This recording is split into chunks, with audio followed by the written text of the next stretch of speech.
কথাই আছে না, সব দোষ নন্দঘোষ। এইটুকুনে কাহিনী ঘটছে আজকে আমার এক বান্ধবীর সাথে। বান্ধবীটা এইচএসসি ফেল করার পর বাসায় যে তার রিয়াকশন দেখুন। বাসায় যাওয়ার পরে বান্ধবীর আম্মু জিজ্ঞেস করছে, কিরে তোর আজকে না রেজাল্ট কি? বান্ধবী বলছে, আম্মু আমার তো 100 ফেল। আমি বললাম, বান্ধবী তোর ফেল করার সাথে তাহলে মোবাইল বান্ধার রহস্যটা কি যদি একটু আমারে বলতিস। তো বলছে, দোষ আর বলিস না, এমনি তো মাথা মুথা গরম হয়ে আছে, ফেল করছে।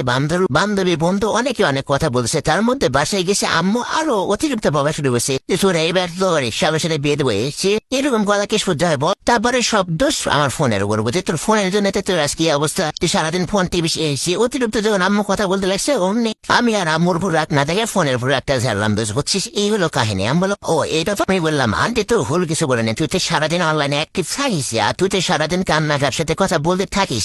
আন্টি তো একটু ভুল কিছু বললেন, তোর মতো মেয়ের রিক্সার সাথে বেড়ে উচিত। আমি বললাম, দোস্ত ঠিক আছে, যা হয়েছে টেনশন করিস না, এবার একটু মন দিয়ে পড়াশোনা করবি, সামনে বার থেকে ইনশাল্লাহ পাস করবি এবং ভালো রেজাল্ট হবে। তো বলছে, দোস্ত দোয়া করিস, তোর দোয়া সবসময় কাজে লাগে, আমি সেটা জানি। তুই দোয়া করে দিচ্ছিস, আমার একটা সুন্দর প্রেম হয়েছে। আমি বললাম, ঠিক আছে দোস্ত, তুই টেনশন করিস না, বস। আর তোর এটা খরচ আসবে, আমি তোর জন্য তুই যে তোমার বেস্ট ফ্রেন্ড, তোর জন্য খরচ দেবো মাত্র পাইকারি খরচ 1450 টাকা। আমার বলছে, দোস্ত তাহলে আমার কাছে তো এত টাকা নাই, আর আম্মু আপু তো টাকা ওসা দেবে না, আমার কাছে 1000 টাকা আছে, তোর বাকি 400 টাকা পরে দেবো হবে। আমার ঠিক আছে, তোর জন্য এত আমি করতে পারি, টেনশন নাই, তুই একটু বস, আমি কাজটা করে দেখছি। যেহেতু আমার বেস্ট ফ্রেন্ড, ওর সাথে একটু মজা দিলাম। তোরে আগেই করেছিলাম তুই কলেজ রেখে প্রেম করতে যাস না, তবে তুই তো আমার কোনো কথাই শুনিস না শালা। এবার বোঝ কত দানে কত সেল। তো আমার বান্ধবীর অনেক শখ ছিল যে বান্ধবী ইন্টারটা পাস করে পুলিশে দাঁড়াবে। তো আমি বান্ধবীরও করলাম, তুমি পুলিশ হবা, ইন্টার ফেল করে তুমি পুলিশ হবা।